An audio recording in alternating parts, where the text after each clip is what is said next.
Hi hello good morning. నిన్న match చూసే ఉంటారు, CSK versus KKR. Dhoni captaincy 600+ days తర్వాత ధోని క్యాప్టెన్సీ చేస్తుండు. ఆ ప్లేయర్స్లో ఏమన్నా చేంజ్ వచ్చిద్ది అని అనిపించింది, కానీ నో చేంజ్. అంతే ఆడారు, అంతకన్నా వీక్గా ఆడారు. ఇంకా నిన్న మ్యాచ్ మాట్లాడుకుంటే అది సిఎస్కే ప్లేయర్స్ మార్చుకోవాలని మనం ఇంతకుముందు వీడియోస్లో కూడా మాట్లాడుకున్నాం. బట్ ఏం చేంజ్ లేదు, ఇంకా వీక్గా ఆడారు. 100 స్కోర్ చేయడానికి చాలా స్ట్రగుల్ అయ్యారు. నిన్న మ్యాచ్ మాత్రం వాళ్ళు అలా ఆడితే చాలా కష్టం. హోమ్ మ్యాచెస్ కూడా గెలవలేకపోతున్నారు. ఇంతకుముందు సీజన్స్లో వేరు, బట్ ఈ సీజన్ వేరు. ఈ సీజన్లో అందరూ అగ్రెసివ్గా ఆడుతారు. ఆర్సీబీని చూసుకున్న, పంజాబ్ చూసుకున్న, ఎవరు చూసినా అగ్రెసివ్ మోడ్లో, అదే అగ్రెసివ్ మోడ్ ఆడుతున్నారు. 200 పక్కా. వాళ్ళు ఇంకా 150 డిఫెండ్ చేసుకుంటాం, 160 డిఫెండ్. అది చేంజ్ అయిపోయింది. చూడాలి. రచిన్ రవీంద్ర అంత మంచి ప్లేయర్స్, కాన్వే అంత మంచి ప్లేయర్స్ ఉన్నా సరే వాళ్ళు ఆడలేకపోతున్నారు. ఆ బ్యాటింగ్ ఆర్డర్లో ఇంకా వీక్ అవ్వడానికి మన రుతురాజ్ని తీసేశారు ఇప్పుడు టీంలోంచి. ఈ టోర్నమెంట్లోనే రుతురాజ్ ఆడని చెప్పేశారు. చూడాలి మరి వాళ్ళు వేరే ప్లేయర్ని ఎవరిని తెచ్చుకుంటారు. నాకు తెలిసి కేన్ విలియమ్సన్ లాంటి అన్సోల్డ్ ప్లేయర్సే తెచ్చుకోవాలి, తప్పదు. బట్ కేన్ విలియమ్సన్ మంచిగా ఫామ్లో ఉండు, మనం చూసాం. ఛాంపియన్స్ ట్రోఫీలో బాగా ఆడుండు కాబట్టి చూడాలి. బట్ ఫారినర్స్ని తెచ్చుకుంటే ఇంకా మన ఉన్న ప్లేయర్స్లో ఒకళ్ళని తీసేయాల్సి వస్తుంది. మరి పతిరానా వీళ్ళందరూ 4 ఫారినర్స్ ఆడుతున్నారు కాబట్టి ఇండియన్ ప్లేయర్స్ మంచి బ్యాటింగ్ హిట్టింగ్ ఆడే ప్లేయర్ని తెచ్చుకోవాలి. అన్సోల్డ్ ప్లేయర్స్, అన్క్యాప్టెడ్ ప్లేయర్ని ఎవరైనా తెచ్చుకుంటే ఇండియన్స్కి కూడా ఛాన్స్ ఇచ్చినట్టు ఉంటుంది. నెక్స్ట్ ఒక మంచి హిట్టర్ని తెచ్చుకుంటే వాళ్ళకి ఆ స్టార్ట్ వచ్చింది. పవర్ ప్లేలో చాలా వీక్ ఉన్నారు ఈ సీజను.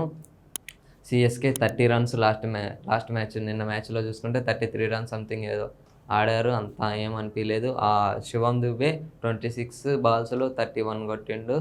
26 or 25 బాల్స్లో. అవి కూడా కొట్టకపోతే 100 కూడా రాకపోయేది అని అనిపించింది. నిన్న మ్యాచ్ మాత్రం చాలా అంటే చాలా వీక్గా ఆడారు. నిన్న ధోని క్యాప్టెన్సీలో ఆడిన అంత చేంజెస్ ధోని ఏం చేయలేడు. ఫీల్డ్లో అయితే ఫీల్డ్ సెట్ చేయగలుగుతాడు, బౌలింగ్ చేంజెస్ ఎవి అయితే చేయగలుగుతాడు. బ్యాటర్స్ని అయితే పోయి ఎలా ఆడాలో చెప్పడం తప్ప వాళ్ళతో ఆలించలేడుగా. అదే జరిగింది నిన్న కూడా.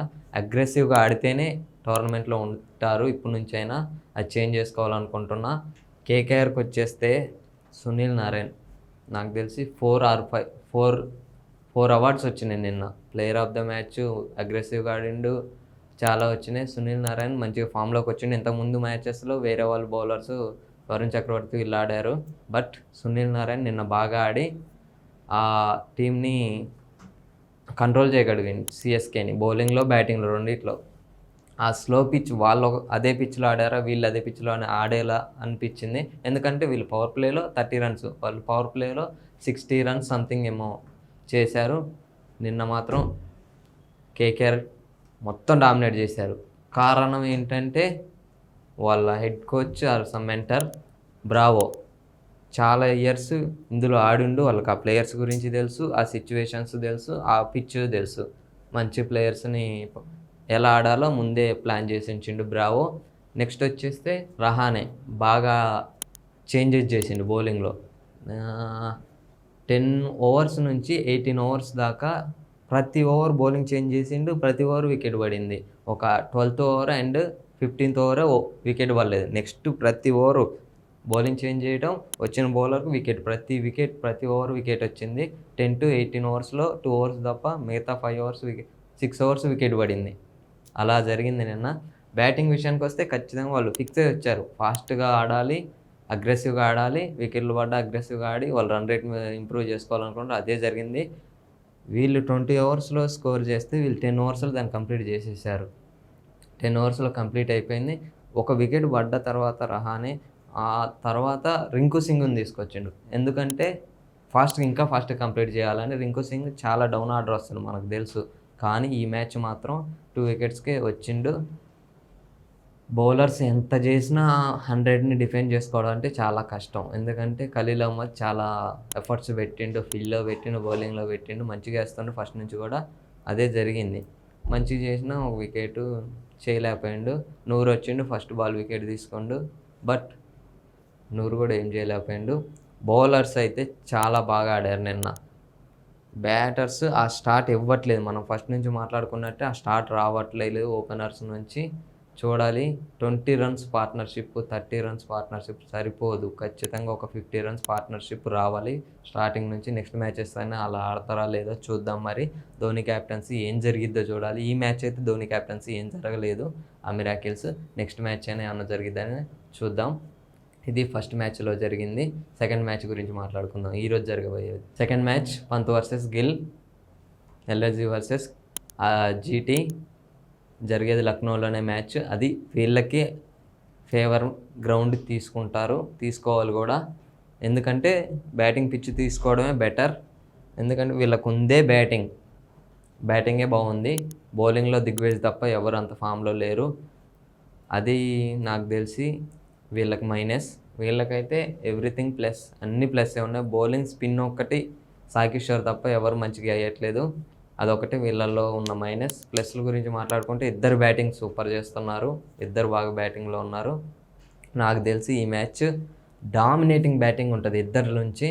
వీళ్ళల్లో అయితే వీళ్ళు తక్కువ స్కోర్ పెడితే దాన్ని సింపుల్గా చేసేస్తారు, వీళ్ళు చేజ్ చేస్తారు. ఎందుకంటే లాస్ట్ మ్యాచ్ చూసాం, సాయి సుదర్శన్ నిలబడి వన్ సైడ్ చేసిండు మ్యాచ్. అదే జరిగింది. సాయి సుదర్శన్ చాలా మంచి ఫామ్లో ఉండు.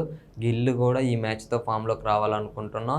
బట్లర్ మనకు తెలుసు ఎంత నిలబడితే ఎంత పెద్ద చేజ్ అయినా చేజ్ చేయగలిగే ప్లేయర్ బట్లర్. వాళ్ళ ముగ్గురే మెయిన్ ప్లేయర్స్ అవుతారు ఈ మ్యాచ్ నాకు తెలిసి, నేను అనుకుంటున్నా. ఇందులోకి వచ్చేస్తే పురాణ్ మంచి ఫామ్లో ఉండు, ఆరెంజ్ క్యాప్ హోల్డర్ మంచిగా ఉండు. పంత్ నుంచి ఆ స్టార్ట్ రావట్లేదు. ఇంకా పంత్ నుంచి ఆ స్టార్ట్ వస్తే వీళ్ళు గేమ్లో ఉండగలుగుతారు. ఈరోజు ఆఫ్టర్నూన్ మ్యాచ్ కాబట్టి బ్యాటింగే చూడాలి, బ్యాటర్సే బాగా ఆడాలి. బౌలర్స్కి అంత ఛాన్స్ ఉండదు. చూద్దాం ఏం జరిగిద్దో. చేజింగ్ తీసుకున్నా, ఫస్ట్ ఇన్నింగ్ తీసుకున్నా, ఏది చేసుకున్నా వేస్ట్. ఎందుకంటే ఆఫ్టర్నూన్ మ్యాచ్ కాబట్టి అంత హెల్ప్ ఏమి ఉండదు, డ్యూ రాదు. కాబట్టి వీళ్ళు బ్యాటర్స్ బాగా ఆడితేనే ఈ మ్యాచ్లో ఉండగలుగుతారు. దీంట్లో హైలైట్స్ రేపు మాట్లాడుకుందాం. ఇది ఈ ఆఫ్టర్నూన్ మ్యాచ్ గురించి. నెక్స్ట్ మ్యాచ్ గురించి మాట్లాడదాం. ఇప్పటి వరకు నేను చెప్పింది మీకు నచ్చుంటే సబ్స్క్రైబ్ చేసుకోండి, సపోర్ట్ చేయండి. ఈరోజు evening match Sunrisers versus Punjab. చూద్దాం హైదరాబాద్ వర్సెస్ పంజాబ్ మరి ఏం జరుగుతుంది ఈరోజు. ఒక ప్లస్ పాయింట్ ఏంటంటే హైదరాబాద్కి ఫస్ట్ మ్యాచ్ ఆర్ఆర్తో ఆడారా, 260+ చేసిన ఆ పిచ్లో ఈరోజు ఆడబోతున్నారు. వీళ్ళ స్ట్రెంగ్త్ మనకు తెలుసు. వీళ్ళ స్ట్రెంగ్త్ వచ్చేసి బ్యాటింగ్. ఆ బ్యాటింగ్ని ఈరోజు ఎలా యూజ్ చేసుకుంటారు నాకు తెలిసి. ఈరోజు స్టార్ట్ రావాల్సింది ఓపెనర్స్ నుంచి. అసలు ఈ సీజన్ ఆడలేకపోతున్నారు. ఈ మ్యాచ్ అయినా ఆడతారని నేను అనుకుంటున్నా. నాకు తెలిసి హెడ్ ఖచ్చితంగా ఈ మ్యాచ్లో ½ సెంచరీ ప్లస్ కొడతాడు. ఎందుకంటే అది బ్యాటింగ్ పిచ్ మనకు తెలుసు. చూడాలి మరి. హెడ్ లాస్ట్ మ్యాచ్ తప్ప అంతకుముందు మ్యాచెస్ అన్నీ హెడ్ ఒక్కడే బాగా ఆడిండు. ఫస్ట్ మ్యాచ్లో ఆడిన వాళ్ళు ఈ మ్యాచ్ ఇషాను వీళ్ళందరూ మంచిగా ఆడాలి. ఆ పిచ్ని యూజ్ చేసుకోవాలి. ఎందుకంటే బౌలింగ్లో షమి తప్ప ఎవరు లేరు. ఆ బౌలర్స్ అందరూ రన్స్ ఇస్తున్నారు. కెప్టెన్ ఒక్కడే బాగా స్ట్రగుల్ అవుతుండు. కెప్టెనే బ్యాటింగ్ బాగా చేస్తుండు, బౌలింగ్ బాగా చేస్తుండు SRHలో. చూడాలి ఈ మ్యాచ్ ఆ కెప్టెన్సీ ఎలా చేయగలుగుతాడు, ఆ ఫ్రీడమ్ ఎలా యూజ్ చేసుకుంటారు బ్యాటర్స్ అని. నాకు తెలిసి పక్కా 250+ స్కోర్ చేయొచ్చు. ఎందుకంటే మంచి బ్యాటింగ్ పిచ్, ఫస్ట్ మ్యాచ్ ఆడిన పిచ్ కాబట్టి పక్కా చూద్దాం. నెక్స్ట్ ఈ సైడ్కి వచ్చేస్తే పంజాబ్లో ఏంటంటే అసలు అందరు ఫామ్లో ఉన్నాం. మనం లాస్ట్ మ్యాచ్ చూసాం, 5 వికెట్లు పడ్డాయి లైన్గా. వచ్చినట్టు పోతున్నా సరే ఫస్ట్ ఓపెనర్గా దిగిన ప్లేయర్, కొత్త అన్క్యాప్డ్ ప్లేయర్ అసలు మామూలుగా సెంచరీ కొట్టుకుండు. ఆ సెంచరీ ఏదో రన్నే బాల్ ఆడి కొట్టినా అంటే లేదు, 39 బాల్స్లో కొట్టి చూసాం మనం.